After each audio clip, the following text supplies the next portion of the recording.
Hello বন্ধুরা, তো দেখো আজকে নিয়ে চলে এলাম খুব সুন্দর সুন্দর দারুণ কিছু টপসের কালেকশন নিয়ে।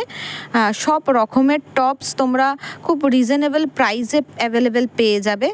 ক্রপ টপ থেকে শুরু করে নেটের, শিফনের, লাইক্রা, রেয়ন, গেঞ্জি কাপড় সব রকমের টপস তোমরা অ্যাভেলেবেল পেয়ে যাবে। শর্ট থেকে শুরু করে লং, ক্রপ সব রকমের অ্যাভেলেবেল পেয়ে যাবে। আর হ্যাঁ, তোমরা যদি কেউ ভেবে থাকো পুজোর আগে একটা বিজনেস স্টার্ট করবে, তাহলেও আমাদের থেকে খুব রিজনেবল প্রাইসে, হোলসেল প্রাইসে তোমরা আমাদের থেকে টপস কালেক্ট করে নিতে পারো। খুব রিজনেবল প্রাইসে তোমরা পেয়ে যাবে, হোলসেল প্রাইসে পেয়ে যাবে, যেটা থেকে আমাদের থেকে নিয়ে তোমরা আরামসে একটা বিজনেস স্টার্ট করতে পারো। আর এমনিতেও দেখতেই পাচ্ছ কত সুন্দর কালেকশন। তোমরা যদি কেউ নাও বা নিতে ইচ্ছুক থাকো, খুব তাড়াতাড়ি বুকিং করে ফেলো, ঝটপট বুকিং করে ফেলো, কারণ খুব লিমিটেড স্টক। তাড়াতাড়ি বুকিং করে ফেলো।